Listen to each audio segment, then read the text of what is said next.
Fala aí, pessoal. Eu aposto que vocês devam também gostar de uma uva chamada Pinot Noir.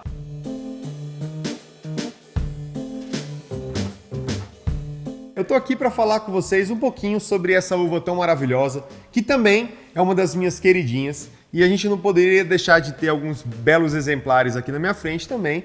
Afinal de contas, se você conhece a Cellar, provavelmente você já deve ter tomado algum belíssimo Pinot Noir dentro do nosso portfólio. Então, falando sobre essa uva tão magnífica, que para mim é uma das uvas mais importantes de todas, eu considero ela, e as pessoas também consideram ela, uma das principais uvas do mundo. A gente está falando da uva que é a principal uva da Terra Santa, né? A gente está falando da Borgonha, onde fazem os principais Pinot Noir do mundo, os principais e talvez os mais caros vinhos do mundo também estão situados na região da Borgonha. Então essa é uma uva muito importante e ela possui algumas características bem peculiares. Então começando com, normalmente a Pinot Noir é uma uva extremamente aromática, tem uma boa intensidade aromática, principalmente para tintos, que a gente não tem esse potencial aromático tão grande, mas a gente tem uma leveza muito grande também dessa uva, dependendo obviamente do tipo de vinificação. Então ela pode fazer tanto tintos mais leves, mais delicados, com aromas mais voltados para frutas vermelhas, quanto quando ele passa um pouco por barril ou tem uma extração um pouco mais intensa, a gente tem um vinho que ele vai até um médio corpo, né? Mas com um pouco mais de intensidade, aromas mais voltados para um cogumelo, para notas terrosas, para uma fruta com um pouco mais de evolução, de intensidade. Então isso varia muito de acordo com o que o produtor ele quer entregar para o vinho, ou também de acordo com as regiões no qual eles são vinificados, obviamente. E falando um pouquinho sobre região, não sei se vocês sabem, mas existem relatos que dizem que a terra natal da Pinot Noir é lá na Borgonha mesmo. Então ela é uma uva que dizem que ela tenha nascido dentro dessa região, apesar de existirem alguns históricos aí falando que na época dos romanos existem alguns históricos falando que essa uva já existia. Existem evidências também que o DNA dela é muito semelhante com, por exemplo, a Pinot Gris, com a Pinot Blanc também. E tem uma curiosidade boa e interessante para dar para vocês, que o nome Pinot, ela tem a origem desse nome é do latim e significa pinha. Então é pelo fato de que os cachos dela eles se remetem muito a uma pinha. Então, e noir, obviamente, a gente está falando de negro, né? Então a pinha negra, a gente está falando da característica da uva em si.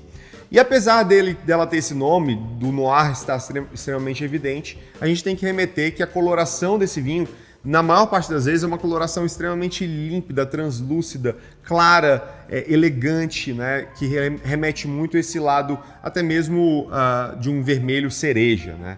Então isso é uma característica importante. Outro fato legal é que a Pinot Noir, apesar de eu ter falado e citado, e nós na Cellar termos um portfólio gigantesco de vinhos dentro da Borgonha, né, que é a região principal para a Pinot Noir, ele também se dá muito bem, essa casta se dá muito bem em algumas outras regiões, como por exemplo em Yarra Valley na Austrália, como em Sonoma ou no Oregon nos Estados Unidos, são regiões que são propensas também para fazer belos Pinot Noirs, obviamente com características diferentes.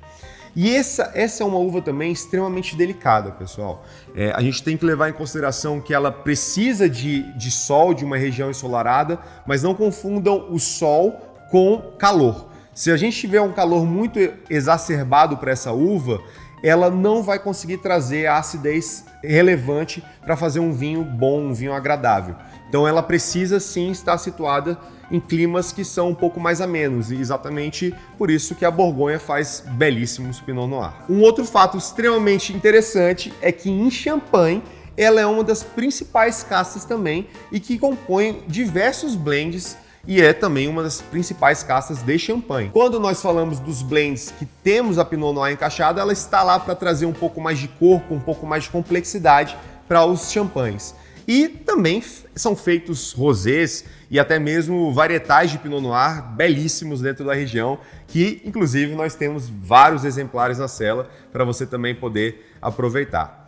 E, pessoal, é isso. Eu espero que eu tenha tirado um pouco das dúvidas e falado um pouco sobre diversas curiosidades que a Pinot Noir possui. Afinal de contas, são muitas mesmo. Inclusive, temos algumas matérias da Cellar mesmo, falando sobre Pinot Noir, que vocês podem também depois dar uma olhadinha. E o que me resta agora é beber esse belíssimo Pinot Noir aqui que está em taça e aproveitar, porque depois de falar um pouco para vocês dessa uva tão importante, me deu sede. Valeu, pessoal, tamo junto, vamos beber bons vinhos, vamos tomar Pinot Noir.